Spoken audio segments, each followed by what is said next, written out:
untuk siswa-siswa kelas 12 MS1 sampai 12 MS7. Jumpa lagi bersama Ibu YP dalam video pembelajaran fisika untuk kelas 12 SMA. Kita sudah masuk ke pertemuan terakhir di bab ketiga kita, medan magnetik nakku. Kali ini Ibu akan ajarkan kalian masih tentang gaya Lorentz, tapi gaya Lorentz pada muatan bergerak dan bagaimana hubungannya untuk gaya sentripetal. Untuk itu, Ibu harap kalian bisa memahami dari video penjelasan yang akan Ibu tampilkan berikut ini. Pada pertemuan terakhir untuk bab ketiga medan magnetik akan Ibu jelaskan tentang gaya Lorentz pada muatan yang bergerak. Untuk konsep gaya Lorentz pada muatan bergerak, kalian bisa menghitung besar gaya Lorentz-nya dengan rumus F sama dengan B kali Q kali V kali sin alfa. B masih untuk medan magnetik, Q sebagai muatan, dan V sebagai kecepatan dari muatan tersebut. Nah, alfa adalah sudut yang dibentuk antara B dengan V-nya. Kalau pada gaya Lorentz untuk kawat yang berarus pada pertemuan selanjutnya, kita bisa mencari arah gaya Lorentz-nya dengan menggunakan kaidah tangan kanan. Waktu itu sudah Ibu bilang cara gampang mengingatnya adalah FBI. Maka untuk mencari gaya Lorentz pada muatan yang bergerak masih sama, kita gunakan kaidah tangan kanan 3 jari tersebut. Tapi nanti di sini kalian gantikan ibu jarinya bukan lagi sebagai I, tapi menjadi kecepatan atau V. Nah, dengan ketentuan, kalau nanti muatannya negatif, maka arah gaya Lorentz-nya akan berlawanan dengan arah yang sebenarnya. Jadi misalnya seperti ini. Kan pertama kita dapatkan ketika muatan positifnya, arah gaya Lorentz-nya akan ke kiri. Maka ketika muatannya menjadi negatif, maka arah gaya Lorentz-nya akan ke kanan. Seperti itu untuk penentuan arah gaya Lorentz pada muatan yang bergerak. Kita masuk ke contoh soal menentukan arah gaya Lorentz pada muatan yang bergerak. Masih seperti tadi ini, tapi tidak lagi FBI anakku, melainkan FBV. F gaya, B medan, V adalah sebagai arah kecepatan. Kita lihat, sebuah muatan positif bergerak memotong medan magnet homogen secara tegak lurus.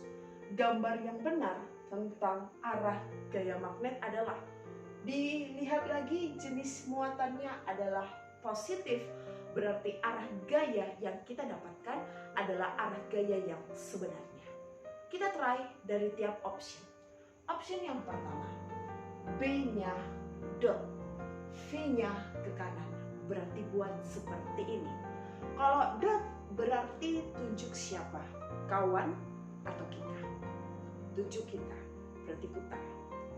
Bisa? V-nya katanya ke kanan, berarti putar ke kanan kalian. Berarti seperti ini. Nampak ya? Berarti kalau di seperti ini, maka kemana arah 3 jari kita? Arah 3 jari kita akan ke bawah. Sesuaikah dengan option A? Tidak. Kita try option B. B-nya dot, V-nya ke kanan. Berarti kita buat sama seperti yang tadi. Apa tadi yang kita dapat?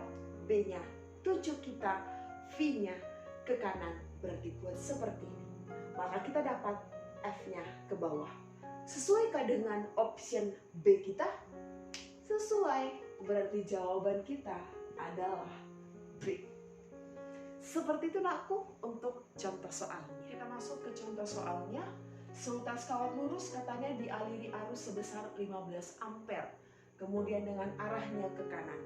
8 mm dari kawat bergerak sebuah muatan positif, yaitu sebesar 0,4 yang arahnya sejajar dengan kawatnya. Besar kecepatannya adalah 5 kali 10 pangkat 3 meter per sekon. Yang ditanya besar dan arah dari gaya magnetik pada muatan tersebut. Kita buat dulu gambarnya nakku.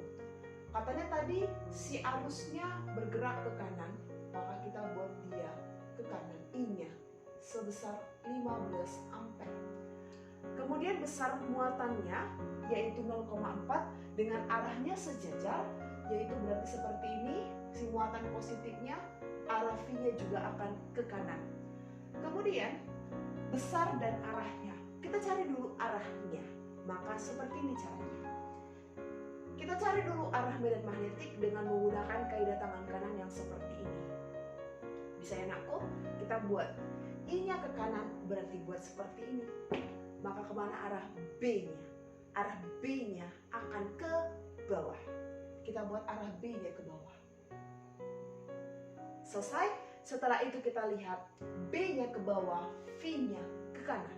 Maka bagaimana kita menentukan arah dari gaya Lorentz? FBV.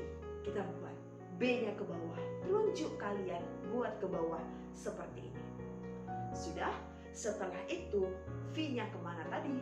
V-nya akan ke kanan. Berarti buatlah jempol kalian akan ke kanan. Bisa? Berarti kemana arah si F-nya? Arah F-nya akan menjauhi pembaca atau masuk bidang.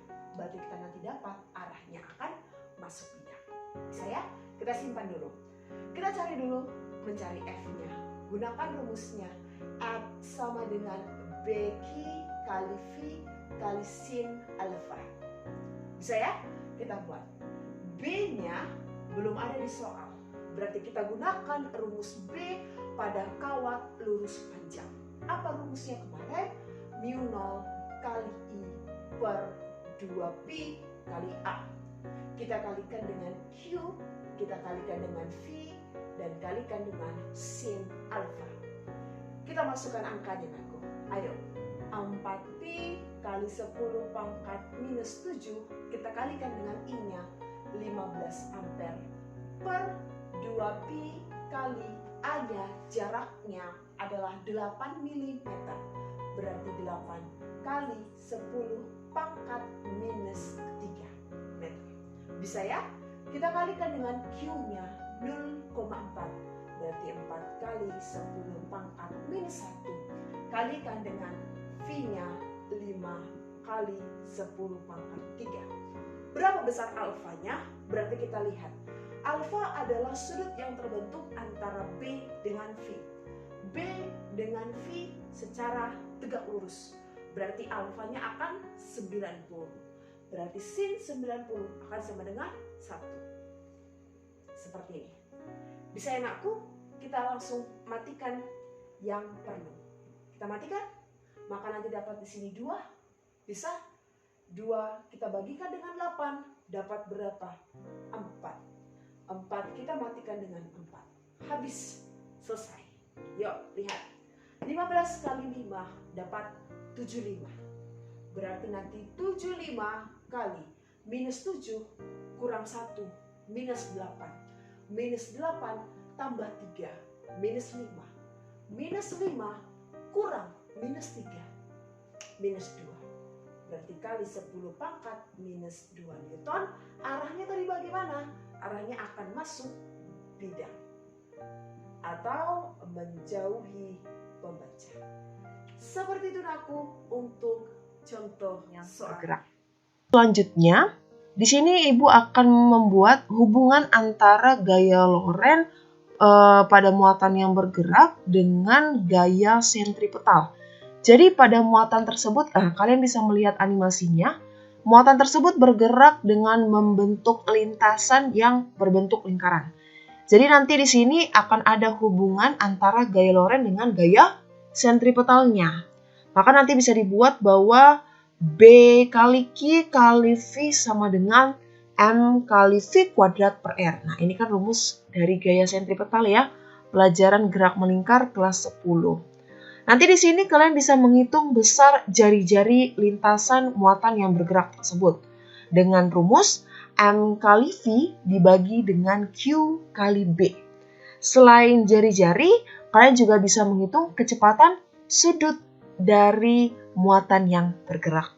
Kita masuk ke contoh soal selanjutnya. Sebuah proton dengan massa proton 1,67 kali 10 pangkat negatif 27 besar muatan proton 1,6 kali 10 pangkat negatif 19 Coulomb. Bergerak melingkar dalam medan magnet sebesar 2000 Tesla seperti gambar di bawah ini. Dengan besar jari-jari dari proton tersebut adalah 7 cm. Maka besar kecepatan proton adalah, berarti kita buat dari konsep hubungan antara gerak melingkar dengan gaya Lorentz. Kita buat dulu diketahuinya. Diketahui massa proton adalah 1,67 kali 10 pangkat negatif 27 kilo. Kemudian QP atau besar muatan protonnya 1,6 kali 10 pangkat negatif 19 Coulomb. Kemudian besar dari medan magnetiknya B-nya 2000 2 kali 10 pangkat 3 Tesla. Besar jari-jarinya R-nya adalah 7 cm, berarti 7 kali 10 pangkat negatif 2. Yang ditanya adalah berapakah besar kecepatan protonnya. Kita masukkan dari rumus yang gaya sentripetal dengan gerak gaya Lorentz. Berarti nanti dapat hubungannya yang jari-jarinya itu nakku, bahwa R sama dengan M kali V per B kali Q. Yang kita cari adalah V-nya nakku. Maka V sama dengan R kali B kali Q per M. Kita masukkan angkanya. R-nya 7 kali 10 pangkat min 2. B-nya adalah 2 kali 10 pangkat 3. Q-nya adalah 1,6 kali 10 pangkat negatif 19 per si M-nya 1,67 kali 10 pangkat negatif 27. Maka nanti besar dari si V-nya adalah 13,4 kali 10 pangkat 9 meter per sekon. Seperti itu ya anakku untuk contoh soal yang seperti ini. Selanjutnya yaitu tentang penerapan gaya Lorentz. Di sini ada 3 yang ibu buat penerapan gaya Lorentz-nya ya. Yang pertama dulu tentang motor listrik. Nah, ini gambar motor listrik aku. Jadi motor listrik itu alat ya yang mengubah energi listrik menjadi energi gerak.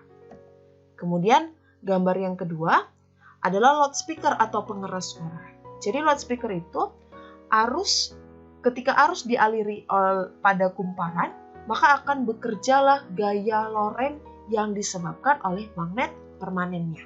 Nah, magnet permanennya yang ini. Nah, besar kecil dari gaya Lorentz tersebut tergantung pada arus yang dihasilkan oleh terminal pengeras suara ataupun dari loudspeaker tersebut. Gambar yang ketiga adalah galvanometer. Jadi galvanometer itu adalah alat ukur untuk arus listrik yang besarnya sangat kecil. Maka nanti prinsipnya atau cara kerjanya adalah kumparan pada galvanometer itu berputar. Jadi kenapa bisa berputar kumparan tersebut?